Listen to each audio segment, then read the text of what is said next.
All right, guys, so we are back on this platform with another lesson. And so this lesson is titled none other than You Reap What You Sow. And you can kind of see where I have written touch not. We'll get into that in a second, but you reap what you sow. What are you sowing? How are you sowing? What's your heart posture like? Is it with the intentions of something in return being benefited to you or to others? What measure are you utilizing to give? Are you giving out of lack? Are you giving out of abundance? Are you scarcely giving? Are you fearfully giving? Are you doubting that if you give, then you're not going to have enough? The enemy hates a cheerful giver, guys. This means that you don't desire, his deceptive gifts in exchange for that which you've been afforded to give. And this ties into a portion of why you see AirPods in the background. And so you have to remember that as a cheerful giver, you're not looking for anything in exchange. You genuinely want to help others for whatever you're able to give to them or contribute to their need. So consider this. He knows he doesn't own anything. This is why he has to lie. This is why he has to cheat. This is why he has to steal. This is why he has to kill. And this is why he has to create chaos and discord. His tricks don't work where you don't give him access. And so when you don't have the right heart posture, you're giving him access to open up all of these different things. He gets angry when he sees that your heart posture is one that's filled with love, good intentions. You're not seeking personal gain. And it's important for you to know these things, recognize them. Don't become fearful and doubtful and operate out of a state of chaos where you just refrain from giving. If he calls you to give, then you give. And so the reason that you see these particular AirPods is because I actually had an encounter yesterday that involved giving. And so with this particular incident, I was in the grocery store shopping, none other than Publix, and I had a random Hispanic lady come up to me. Not that her ethnicity or anything has any validation, because I'm pretty sure other people are doing the same thing. But I now know or feel in my spirit that it was a scam, because these are not authentic AirPods. I did not ask for these. So this is how it happened. I was shopping and she approached me and she says, "Hey, well, you look like a woman of God." So let's pause there. The enemy knows, he recognizes your spirit of operation. He knows. It's written all over you. You glow, you illuminate the room. It's not very hard for people to find you out. People just naturally gravitate towards you. Your light shines. And so the enemy recognized my good heart. And so she proceeded to ask, "Hey, I'm over here. I got here. I'm from Mexico and I don't have any money. I'm not asking for any money in exchange for this, but I just want grocery." I didn't have a problem with giving her the groceries. I'm always giving somebody something. I don't do it for clout. I don't do it for accolades. I don't do it for likes, all of that. I just do it because the person needs it. If I needed something, I would want someone to do the same for me. That's my heart posture. And so this took a turn when my oldest twin daughter was with me, and she's like, "Well, no, you can." I was like, "Well, I don't want your stuff, but you pick what you need, and then you meet me at the checkout." She takes the AirPods and places them over to my daughter and kind of like puts them in my purse. So many different things are going through my mind at this point. One, I don't know you. Two, could it be a tracking device? Three, what else is in it? It's so many different things that are happening and taking place in the world that we live in. I know who I am, and where my protection lies. So a part of that was not, like, I didn't even have that type of fear, but it still was just the spirit of discernment fell heavy. And so as I have the conversation with my daughter, as we continue to shop for the things that we need, I end up telling her, explaining to her why you never take things from strangers. I don't care how appeasing it may be. You could be setting yourself up for the very last breath that you take because you don't have the ability to discern and because you're led by tangible things. And so in that moment, testing the spirit should have been exactly what I done when I felt that intuition. However, I didn't do that. So for many of you, let this lesson be a reminder that a lot of the times your gut feelings and your intuition should be acted upon in that moment. At the same time, I could have prayed for her right in that moment, and I chose not to. And so I ended up praying for her when I got home. And right after I prayed for her, it was just this calm, but it led me to go search like scams that are linked to AirPods in grocery stores. And lo and behold, I find this video of fake AirPods versus real ones.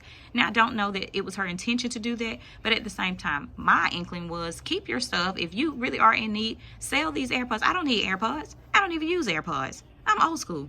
And so you could have kept that, and it would have afforded you what you were asking me for in the first place. But then too, these could have been stolen. I don't know. And so you have to be vigilant, but know that this is how he operates. He operates by lying. He operates by deception.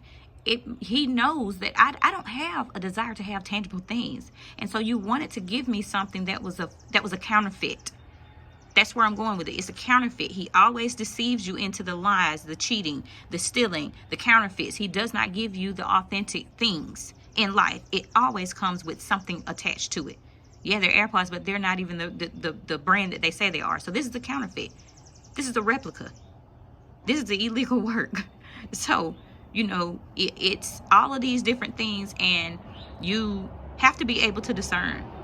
So trust your intuition. Be vigilant. Remain faithful. And a part of that comes by you praying for your protection against Satan and his plots, his schemes, his attacks, on you mentally, physically, spiritually, and emotionally, because you just don't know. You don't know people's intents. It does not mean that you can't be a cheerful giver. It doesn't mean that you can't proceed with love and kindness and selflessness, all of these different things. However, it does mean that you have the ability to discern. You have the ability to pray. You have control and you have access to everything that you need to protect you from his lies, his schemes, his stealing, his cheating, his killing, all of these different things, his chaotic and discord moments, like all of this chaos and discord, everything that he's throwing at your way. This is why you use the weapon of prayer. This is why you use that avenue of prayer. You walk it, and you walk it daily. And so the scripture that was brought to mind was Psalms 105, 14 through 15. He suffereth no man to do them wrong. Yea, he reproved, I can't even read my writing, guys. Okay, he reproved kings for their sakes, saying, touch not my anointed, and do my prophets no harm. You don't know who you're messing with. And that's what I felt in that moment after prayer. I know who I am. And so for whatever she's reaping, because remember the lesson is what? You reap what you sow.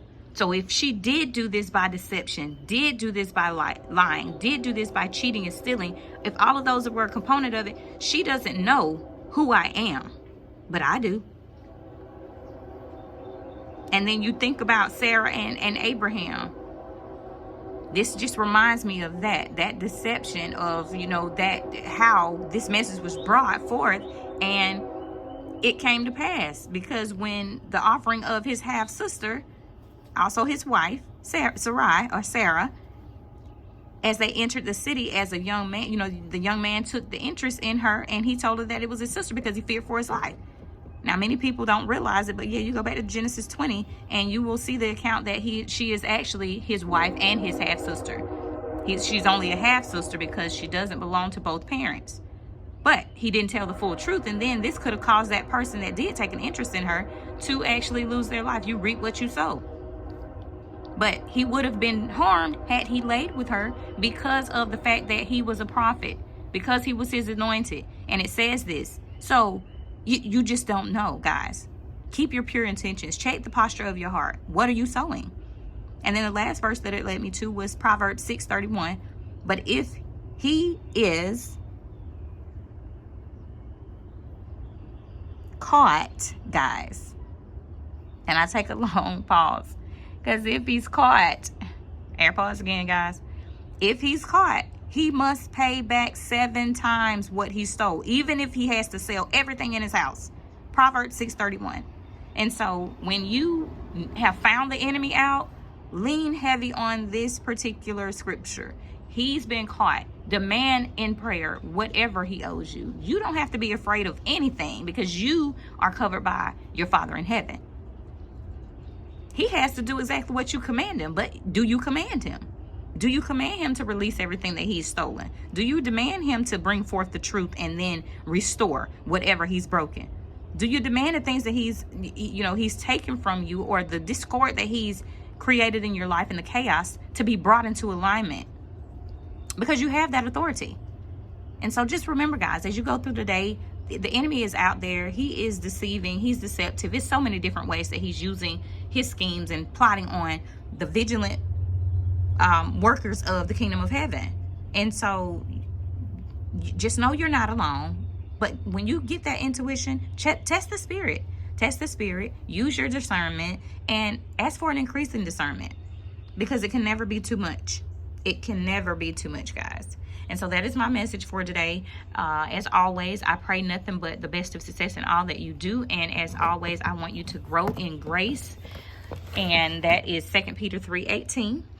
As well as, I would love for you guys to visit the link in my bio to look at the different types of works that I utilize my spiritual gifts to offer. And you can utilize the portion of sending me a request on my homepage, and we can look to see if any of the services I provide are a good fit for your needs. If you are led to sow or donate to this ministry work that I do here on this platform, or any of the services that you see via my website, please utilize the donate button at the bottom of the page. And as always, if you feel led to like this video, like it. If you feel led to share it, share it. If you feel led to just subscribe to this platform or this particular message center, then please go ahead and subscribe, so that way you can be updated whenever I post new content, guys. So as always, have a beautiful day.